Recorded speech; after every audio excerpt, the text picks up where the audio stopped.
This is the most exciting, the best looking, the most expensive and the fastest road-going Porsche ever made. It's called the Carrera GT. And I'm going to start by looking at it from a German's point of view. This is interesting. The crank is only 98.5 millimeters from the floor of the car. The reason why the crank is so low is because the clutch, which I have here, is so small. It's got two plates made from carbon fibre and silicon carbide. Oof. Sorry, that happens sometimes when I say silicon carbide. Anyway, let's see how much it weighs. Pop it in the scales that we have here. And we've got some sugar. There's 2 bags, 3 bags, and 4 bags. Oh, look at that. Less than 4 bags of sugar.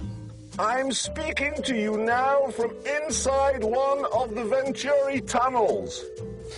And what I have here is a cutaway of one of the brakes. Also very light, because it's made from silicon carbide. Oh.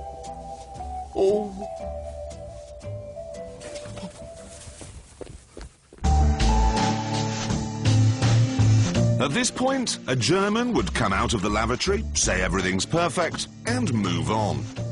But I'm not German, so let's look at it from a British point of view.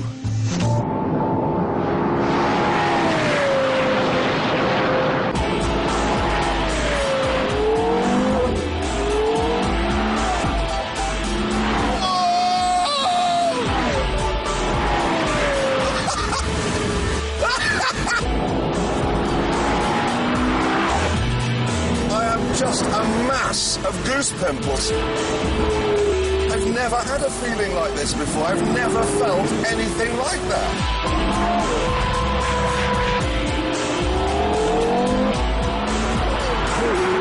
Listen to that engine! It's a 5.7-litre V10. Originally designed for racing. But now, it's in a road car, and the effect is absolutely mind-blowing! The performance figures really are biblical. You get 612 brake horsepower, and that means 0 to 60 in 3.9 seconds. Flat out, you'll be doing 205. Even in the fastest, most exotic cars, there's a point where the power starts to lose its battle with the friction of the air. But in this, there's no let-up at all. It's like it's moving in a vacuum. 120, 130, 140, 150. It just isn't going to stop. Not only is it one of the fastest and most exciting cars I've ever driven, it is also one of the most beautiful.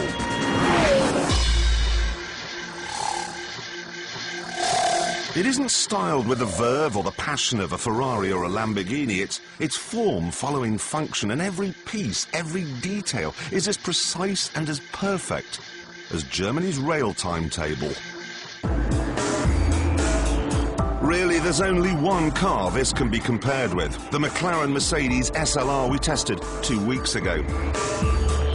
They both cost more than £300,000 and they both produce more than 600 brake horsepower. But there is a crucial difference. The Mercedes, that's a GT car. It's got a big boot, it's got thick carpet, it's got lots of luxury equipment. This, though, much more focused. Carbon fibre here, a magnesium transmission tunnel, a simple beechwood gear lever. This is a supercar unplugged. As a result, it's much lighter than the McLaren, and that makes it nimbler and edgier, and that makes it more of a handful. Whoa, whoa, whoa, whoa, whoa, whoa, whoa. You need to be awake to drive this fast. It really isn't an easy car to control. The clutch is brutal, the power is savage, and the handling, you really are on a knife edge. But if you put in the effort, boy oh boy, do you get the rewards.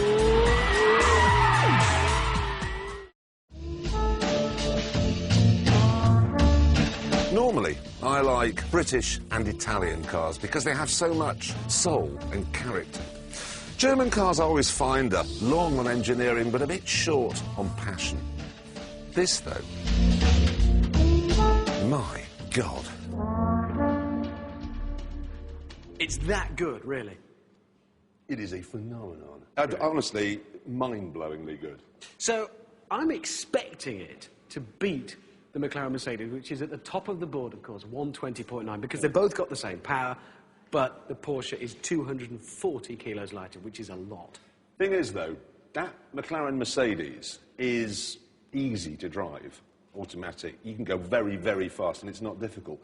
The Porsche, well, put it this way, you know the Stig, right? Mighty car control. Oh, yes. He got into that Porsche. Right, here we go, and we've actually got a tape, which I think we can show you, of his first attempt. Where's that? Have a look.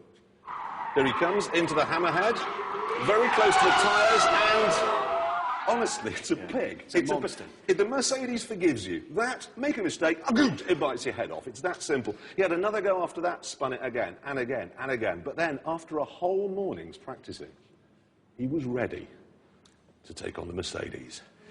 OK, this is the big one. Masses of wheel spin off the line down to the first corner. He has got to tread carefully. He knows that that big V10 landmine will bite.